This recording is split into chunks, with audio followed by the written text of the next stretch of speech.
കുറച്ച് ദിവസങ്ങൾക്ക് മുന്നേ ഞാനൊരു പോസ്റ്റ് ഇട്ടിരുന്നു. നിങ്ങളുടെ കോൺക്രീറ്റിങ്ങിന് നിങ്ങൾ സൈറ്റ് മിക്സ് കോൺക്രീറ്റ് പ്രിഫർ ചെയ്യുമോ, അതല്ല പ്ലാന്റിൽ മിക്സ് ചെയ്ത് ഇത്തരത്തിലുള്ള ട്രക്കിൽ കൊണ്ടുവന്ന റെഡി മിക്സ് കോൺക്രീറ്റ് യൂസ് ചെയ്യുമോ എന്നുള്ളത്. ഈ ചോദ്യം എന്നോട് ചോദിക്കുകയാണെങ്കിൽ ഞാൻ തീർച്ചയായിട്ടും റെഡി മിക്സ് കോൺക്രീറ്റ് ആണ് പ്രിഫർ ചെയ്യുന്നത്. റെഡി മിക്സ് കോൺക്രീറ്റ് നമ്മൾ സൈറ്റിൽ യൂസ് ചെയ്യുന്ന സമയത്ത് ആദ്യം ശ്രദ്ധിക്കേണ്ടത് സൈറ്റിൽ എത്തുന്നതിൻ്റെ മുന്നേ എത്ര സമയമായി അത് മാനുഫാക്ചർ ചെയ്തിട്ട് എന്നുള്ളതാണ്. പ്ലാന്റിൽ നിന്ന് ഒരുപാട് ദൂരത്താണ് നമ്മുടെ സൈറ്റെങ്കിൽ, അതല്ലെങ്കിൽ ഒരു വലിയ ട്രാഫിക് ബ്ലോക്കിൽ കുടുങ്ങിയിട്ടാണ് ഇത് വരുന്നതെങ്കിൽ അത് നമ്മുടെ ഡ്യൂറബിലിറ്റിയെ ചിലപ്പോൾ ബാധിച്ചേക്കാം.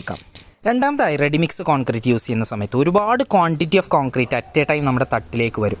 ഇത് വരുന്ന സമയത്ത് അത് പ്രോപ്പറായിട്ട് മാനേജ് ചെയ്യാനുള്ള ഒരു മാൻ പവർ, അത് പ്രോപ്പറായിട്ട് കോമ്പാക്ട് ചെയ്യാനും വൈബ്രേറ്റ് ചെയ്യാനുള്ള ഒരു മാൻ പവർ ഉണ്ട് എന്നുള്ളത് എൻഷുർ ചെയ്യുക. അല്ല എങ്കിൽ ഈ കോൺക്രീറ്റ് ഡംപ് ചെയ്ത് കഴിഞ്ഞാൽ അത് ഇംപ്രോപ്പർ കോമ്പാക്ഷനും ഹണി കോമ്പിനും കാരണമാകും.